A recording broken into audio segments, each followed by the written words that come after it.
ओम श्री गणेशाय नमः। आप सबका शर्मा जी की कहानी में हार्दिक हार्दिक स्वागत, अभिनंदन। बेटा, 2 मार्च को आ रही है फाल्गुन महीने के कृष्ण पक्ष की चतुर्थी तिथि। तो जो भी व्यक्ति इस दिन व्रत करता है, गणेश जी की पूजा करता है, तो भगवान की कृपा से उसकी सभी मनोकामनाएं पूर्ण होती हैं। उसके घर इतना धन हो जाता है कि कभी समाप्त नहीं होता। वो करोड़ों की संपत्ति का मालिक बन जाता है और कुबेर की भांति उसका साम्राज्य हमेशा बना रहता है। तो आइए हम सुनते हैं इसकी कथा। लेकिन कथा से पहले इसकी विधि आपको बताती हूँ कि गणेश चतुर्थी के दिन आप सुबह उठें, जल्दी स्नान आदि करें, जैसे भगवान की पूजा हमेशा करते हैं वैसे करें। उसके पश्चात अपने सारे कार्य खत्म करके अच्छे से तैयार होकर गणेश जी की पूजा करनी है। आप एक पट्टा ले, उसके ऊपर एक वस्त्र बिछाएं, उसके ऊपर एक जल का लोटा और एक कटोरी के अंदर गेहूं और गुड़ की डली रखें। आप गणेश जी की रोली मोली गुड़ चावल से अच्छे से पूजा करें। उसके पश्चात कथा सुने, फिर सूरज भगवान को अर्घ देकर जल दूध चाय ले सकते हैं। आपको खाना रात्रि के अंदर चंद्रमा को अर्घ देने के पश्चात ही खाना है, तभी आपका व्रत खुलेगा। तो आपको विधि मैंने बता दी है, अब सुनते हैं इसकी कथा। पार्वती जी कहती हैं कि हे गजानन, फाल्गुन कृष्ण पक्ष में गणेश जी की पूजा किस प्रकार करनी चाहिए, क्या नाम है, क्या भोजन करना, वह सब कहो। गणेश जी कहते हैं कि हे माता, फाल्गुन महीने विकट नामक गणेश जी को पूर्वोक्त विधान में पूजना, खीर से कनेर के पुष्पों से तथा अच्छे प्रकार के अन्य पुष्पों से होम करना और पंडित जनों को घी तथा खांड का भोजन कराना चाहिए। यहाँ पुरातन इतिहास को कहते हैं, श्री कृष्ण जी कहते हैं कि सतयुग में युवनाश्व नामक राजा था। वह धार्मिक दाता, उदार तथा धर्मशास्त्र को जानने वाला था। उसके 7 पुत्र हुए, वे धन धान्य से युक्त थे। फिर आपस के क्रोध से वे सब अलग अलग होते गए और उनका पिता दिन दिन प्रति यथाक्रम से एक एक के भोजन करता रहा। ऐसे करते करते बहुत से वर्ष बीत गए। तब वह ब्राह्मण वृद्ध और निर्बल होता गया। जब उसकी सब पुत्र वधु उसका आदर नहीं करने लगे, तब वह वृद्ध ब्राह्मण दुख से पीड़ित हो रोता रहा। एक समय वह युवनाश शर्मा नामक ब्राह्मण संकट नाशन व्रत को श्रद्धा से कर बड़े पुत्र की बहू के घर में गया और युवनाश शर्मा बोला कि हे पुत्र वधु, मेरे इस व्रत की सामग्री तैयार करो। तब संतुष्ट हुआ गणेश देव तुम्हें बहुत सा धन देंगे। इस प्रकार उस ब्राह्मण ने कहा। तब वह पुत्र वधु बहुत ही कठोर वचन बोली कि हे तात, घर के धंधे में मुझको फुर्सत नहीं है। तुम नाटक करते हो, मैं व्रत को नहीं जानती। कौन है गणेश जी, तुम यहाँ से चले जाओ। ऐसे निरादर किया हुआ वह ब्राह्मण सभी पुत्रों के घरों में गया, जहाँ उन सब बहुओं ने उसका तिरस्कार किया। फिर दीन निर्बल क्लेश से पीड़ित हुआ वह ब्राह्मण सबसे छोटी पुत्र वधु के घर में गया, जो अत्यंत गरीबनी और दरिद्रनी थी। ब्राह्मण कहने लगा, हे पुत्र वधु, मैं वृद्ध हूँ, पुत्र और बहुओं से निरादर किया हुआ कहाँ जाऊँ। तेरे घर में मेरे व्रत के निमित्त कुछ धन नहीं है।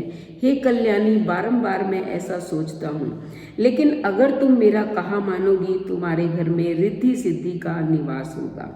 उसका वचन सुन छोटी बहू आदर से बोली, हे तात, किस वास्ते तुम दुखी होते हो। इच्छा पूर्वक व्रत करो, मैं सदा भक्ति से संकट नाशन व्रत को करूंगी। गणेश जी के प्रसाद से सिद्धि होगी। ऐसे कहकर वह पुत्र वधु ग्राम में भिक्षा मांगकर घर में आई।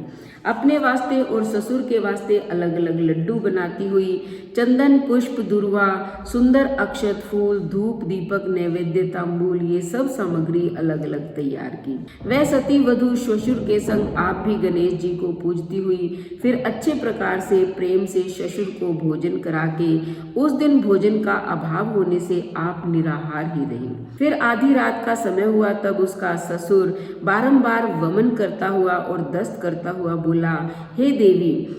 तब वह पुत्र वधु जल से उसके हाथ पैर धोकर निर्मल आसन पर बिठाकर कहने लगी कि मेरे मंद भाग्य है जो तुम्हारी ऐसी दशा इस कारण से हुई है। मैं क्या करूं, कहाँ जाऊं, हे तात शीघ्र कहो। विलंब मत करो। वह वधु इस प्रकार रात्रि में विलाप करती रही कि सूर्य उदय हो गया। फिर वह स्त्री वहां वमन व दस्त हुए वहां उग्र तेज वाले हीरा मणि मोती आदि रत्नों के समूह को देखती रही और विष्टा वमन आदि वहां पर कुछ नहीं देखा। तब अत्यंत आश्चर्य से युक्त संभ्रम पूर्वक अपने ससुर को बोली और दिखाती है कि ये क्या है, किसकी संपत्ति है, मेरे घर में मणि मूंगा आदि यह साक्षात धन किसका है। हे तात, यह धन यहाँ किसका आ गया, अथवा इस धन को यहाँ कौन पटक गया। इस प्रकार उसका वचन सुन वह वृद्ध वचन बोला कि हे बद्रे, यह तेरी श्रद्धा का फल है। श्री गणेश जी तुम पर प्रसन्न है। इस व्रत के प्रभाव से घर में संपत्ति प्रकट हुई है। हे तात, तुम धन्य हो। तुम्हारी कृपा से गणेश जी प्रसन्न रहे। दरिद्रता नष्ट होगी और मेरे घर में सुख संपत्ति बढ़ गई और तुम्हारे प्रसाद से मैं भी धन्य हो गई हूँ। वह इस प्रकार अपने ससुर से कहती रही। फिर वे अन्य 6 पुत्रों की बहुओं उसको देखकर क्रोध करती रही। तब विष्णु शर्मा भय से पीड़ित हो सबको कहने लगा कि यह सब कुछ मेरा दोष नहीं है, मैंने कुछ विषमता नहीं की है, किंतु इसने गणेश जी का व्रत किया जिसके प्रभाव से गणेश जी इस पर प्रसन्न हुए हैं। फिर वह निर्बल ब्राह्मण उन पुत्र वधुओं से तिरस्कृत होकर उस छोटी बहू के घर चला गया। गणेश जी कहते हैं कि हे गिरजे, उस ब्राह्मण के वे 6 पुत्र तो दरिद्री और व्याधि से पीड़ित होते गए और एक पुत्र इंद्र के समान समृद्धिवान होता रहा। फिर वे अन्य भी सब आपस की ईर्ष्या को छोड़कर गणेश जी का व्रत करने लगे। इसके पश्चात इस व्रत के प्रभाव से वे सब भी संपत्ति वाले हो गए। अन्य भी जो मनुष्य विधि पूर्वक इस व्रत को करते हैं उनके घर में गणेश जी के प्रभाव से धन धान्य की वृद्धि हो जाती है। श्री कृष्ण जी कहते हैं कि हे पुरुषों में उत्तम युधिष्ठिर, इस विधान से श्री गणेश जी का व्रत करने से मनुष्य को राज्य की प्राप्ति होती है। इसलिए हे राजेंद्र, तुम भी इस व्रत को शीघ्र करो।